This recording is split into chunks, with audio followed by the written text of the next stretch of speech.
একপক্ষীয় প্ৰেম। হঠাৎ বৰষুণ জাক আহিল। খৰধৰকৈ চাইকেলখন নি গছ এজোপাৰ তলত ৰৈ দিলো। কাম এটাত ওলাইছিলোহে এফালে।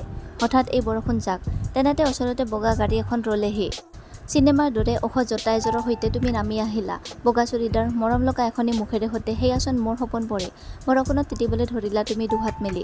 গাড়ীৰ পৰা কোনোবাই তোমাক চিঞৰি আছিল। তুমি তেওঁকো টানি উলিয়াই আনিলা। তোমাৰ লগৰ চাগে তেওঁ। ইমান ফূৰ্তি মানে বৰষুণৰ আমেজ লৈছা তুমি, যেন সৰু ছোৱালী এজনীহে। প্ৰথম দেখাতেই খুব বেয়াকৈ প্ৰেমৰ বৰষুণত তিতি গ'লো মই। তুমি মোক লক্ষ্যই নকৰিলা।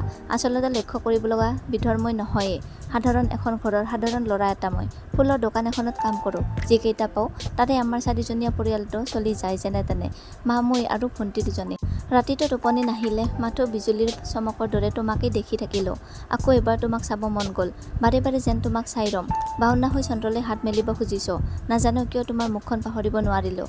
সকলোতে তোমাকে দেখা হ'লোঁ। আকৌ সেই সোণালী ক্ষণ আহি পৰিল। তোমাক দেখা পালোঁ এটা শ্বপিং মলত। সিদিনা মই তাত ফুল দিবলৈ গৈছিলোঁ আৰু তুমিও আছিলা তাত ফুলৰ থোপাখিনি। উফ, তোমাৰ হাঁহিটো যে কি কম। কি কথাত নাজানো তুমি হাঁহিত ফাটি পৰিছিলা।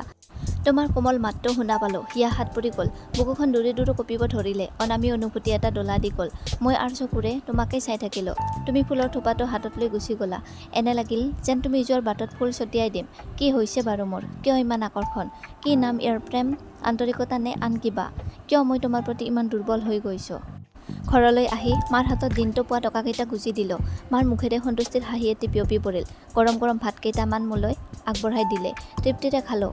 মাকে যেন সকলো কথাৰে উমান পায়। মই কেইদিনমান যে অন্যমনস্ক হৈ আছোঁ, মায়ে মন কৰি আছে। কিবা চিন্তা হৈছে নেকি সুধিলে। মই একো নাই বুলি মূৰ লৰালোঁ। মাকনো কেনেকৈ কওঁ মোৰ কি হৈছে। উৰুষা বজাত বিচনাত শুই শুই মই মোৰ চন্দ্ৰাজনীৰ সপোন দেখিবলৈ ল'লোঁ। নাজানো তাইৰ মুখখনত কি কমনীয়তা আছিল। বাৰে বাৰে তাইকহে দেখোঁ। তাইক নিজৰ কৰি ল'ম বুলি ভুলতো ভাবিব নোৱাৰোঁ। তাই ক'ত আৰু মই ক'ত, আকাশ পাতাল প্ৰভেদ। কথাবোৰ ভাবি থাকোঁতেই টোপনিৰ কোলাত ঢলি পৰিলোঁ। আজি সপোনৰ দেশলৈকে আহিবা মোৰ সপোন পৰি। তোমাক হেঁপাহ পলোৱাই মই চাম। পিছদিনা দোকানলৈ গৈ গম পালোঁ বহুত ডাঙৰ বিয়াখনৰ অৰ্ডাৰ পাইছে। সকলোকে কামত উঠি পৰি লাগিবলৈ কৈ আছিল মালিকে। কলকাতাৰ পৰা ফুল আনিবলৈ লিষ্ট দিয়া হ'ল। বৰ ধনী মানুহৰ ঘৰৰ বিয়া হেনো। ময়ো দুটকামান সৰহকৈ পাম বুলি মনে মনে ভাবিলোঁ।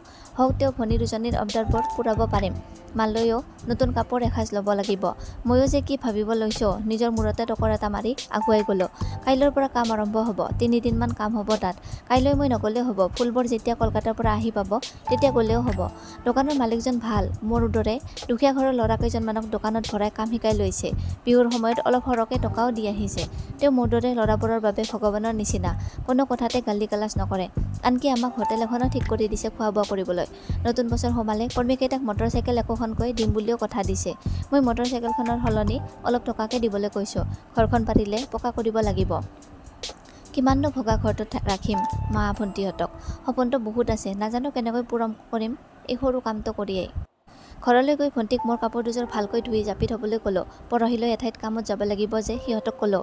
তাত দুৰাতি থাকিব লাগিব তাকো ক'লোঁ। কি ক'ত লাগে লিষ্ট এখন লিখি থ'বলৈ ক'লোঁ দুইজনীক। আহিয়ে সিহঁতক বজাৰ কৰিবলৈ লৈ যাম বুলি কোৱাত কিৰিলি পাৰি হাঁহি উঠিল দুয়ো। সিহঁতৰ হাঁহি দেখি মোৰ মন ভৰি পৰিল। মোৰ সপোন পৰিজনীক পাহৰিবলৈ চেষ্টা কৰিছোঁ। দিনটো কামত নিজকে ব্যস্ত কৰি ৰাখিলোঁ। ঘৰ আহি পাইও ভনী দুজনীৰ লগত কথাৰ চুপতি মাৰিলোঁ। হ'লেওচোন মনটো মাজে মাজে কেনেবা লাগে। চন্দ্ৰা, তুমি নাহিবা মোৰ ভাৱনালৈ। তোমাৰ চাহটোৰ কাষ চাপাতেও মোৰ বাবে সপোন অগোচৰ। পিছদিনা দোকানলৈ বুলি ওলাই গ'লোঁ। আমাৰ দোকানৰ পৰা খুচুৰা বিক্ৰেতাই ৰাতিপুৱা ফুল লৈ যায় আৰু আমি দুপৰীয়া বা সন্ধিয়া পইচা কালেক্ট কৰি নিওঁ। সেইদিনাও পইচা কালেকশ্যন কৰি দোকান পোৱালৈ 12 বাজি গ'ল। দোকানৰ সন্মুখত চাইকেলখন ষ্টেণ্ড কৰিবলৈ গৈ এয়া কি, সন্মুখৰ বুটিকখনতচোন তুমি।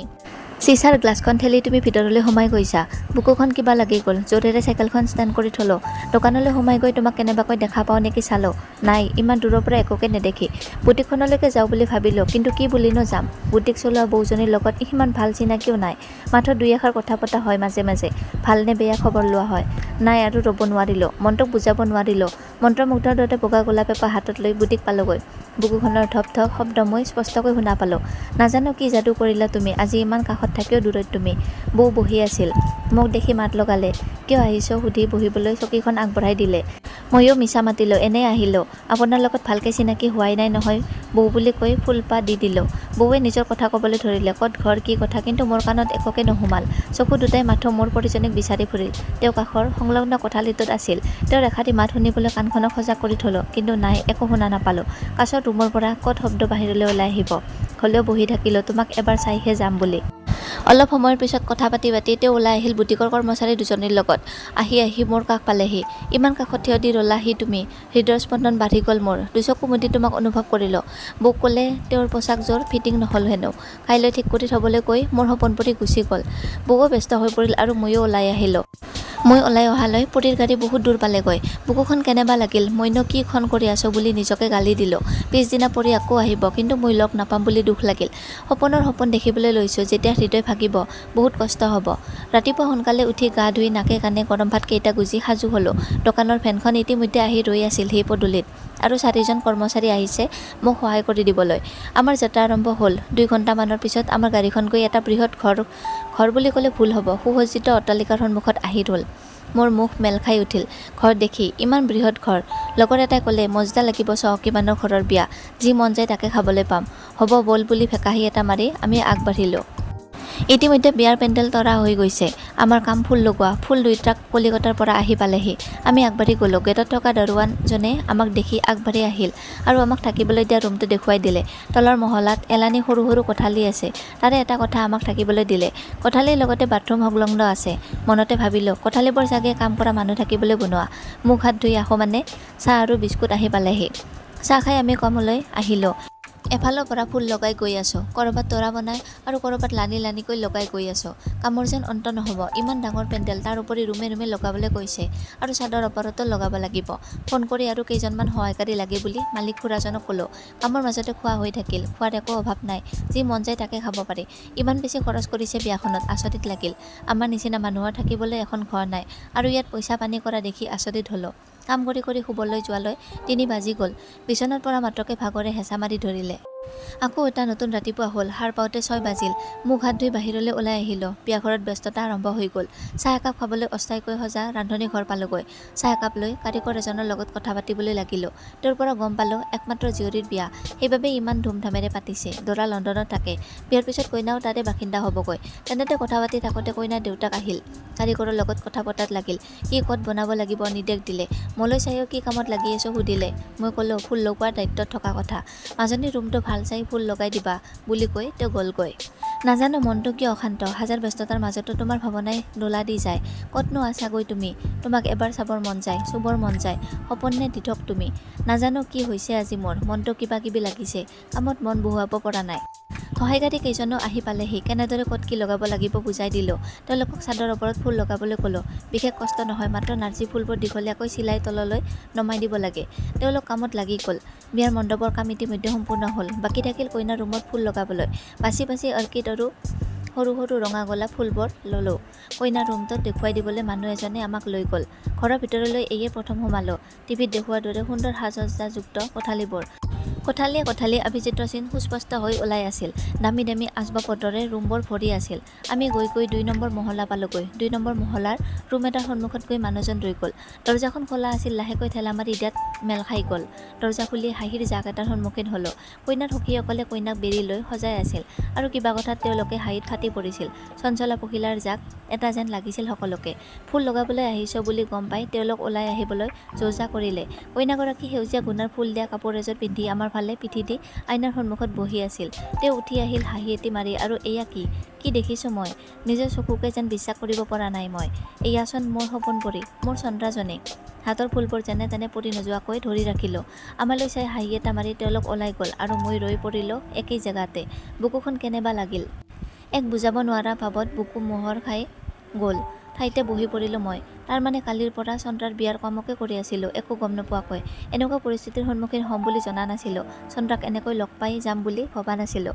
তেওঁক নিজৰ কৰি ল'ম বুলি সপোনতো ভবা নাছিলোঁ।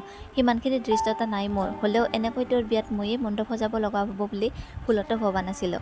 মনটো কোনোমতে বুজাব নোৱাৰিলোঁ। তেনেকৈ বহি পৰা দেখি লগৰ কেইটা আচৰিত হ'ল। গা বেয়া লাগিছে বুলি সিহঁত ব্যস্ত হৈ পৰিল। নাই একো হোৱা নাই বুলি উঠি আহি কামত লাগি গ'লোঁ। চকুৰ পানী টপটপকৈ পৰিল কোনেও নেদেখাকৈ। কেতিয়াবা চকুৰ পানীবোৰো অবাধ্য হয়।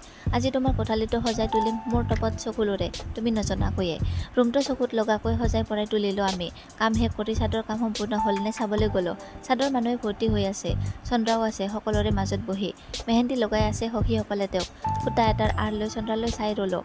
সেউজীয়া কাপোৰযোৰ তেওঁক অপৰূপা লাগিছিল।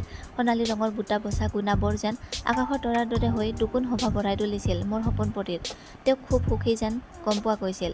হাঁহিৰ নিজৰা এটি যেন লাগিল তেওঁক। কথা প্ৰতি হাঁহিৰ নিজৰা বোৱাইছিল। সুখী হ'লেও তেওঁক দেখি হুমুনিয়া এটা সৰি পৰিল। সপোন পৰী, তুমি জানানে, তোমাৰ লগত এয়াই মোৰ শেষ দেখা। হেঁপাহ পলুৱাই চাই ল'লো তোমাক, মোৰ সপোন পৰী। সুখী হৈ ৰোৱা তুমি জীৱন বাটত, মোৰ চাহটোও তোমাৰ জীৱনত পৰিব নিদিওঁ। মোৰ সপোন পৰী, এনেদৰে থাকিবা তুমি চঞ্চলা চপলা পহিলাজনী হৈ। লাহে লাহে আঁতৰি আহিলোঁ। আমাৰ কাম ইতিমধ্যে শেষ হৈছিল। হ'লেও আজি ৰাতি থাকি কাইলৈ বিয়া খাই যোৱাৰ কথা আছিল। কিন্তু মই নোৱাৰিম। চন্দ্ৰাক নিজৰ চকুৰ আগত আন কাৰোবাৰ হোৱা চাই থাকিব নোৱাৰিম। ইমান শক্তি নাই মোৰ। বহুত দুৰ্বল লাগিছে। জীৱনত প্ৰথম একপক্ষীয় প্ৰেমত পৰি মই যেন খুব দুৰ্বল হৈ পৰিছোঁ। মই যাবলৈ ওলালোঁ। লগৰ কেইজনক নজনোৱাকৈ মই ওলাই আহিলোঁ। চন্দ্ৰাৰ ভাৱবোৰ জোকাৰি পেলাবলৈ চেষ্টা কৰিলোঁ, কিন্তু নাই, নোৱাৰিলোঁ। অলপ সময় লাগিব মোক। শুনিছোঁ সময় হেনো মহৌষধ। সময়ে সকলো কথা পাহৰাই তুলিব। তোমাকো পাহৰি যাম চন্দ্ৰা, তোমাকো পাহৰি যাম। এটি ধুনীয়া সপোন হৈ আহিছিলা তুমি, সপোন হৈয়ে ৰৈ গ'লা তুমি। এতিয়া মাথো তোমাক পাহৰিব চেষ্টা কৰিম, জানো যদিও সহজ নহয়। ধন্যবাদ।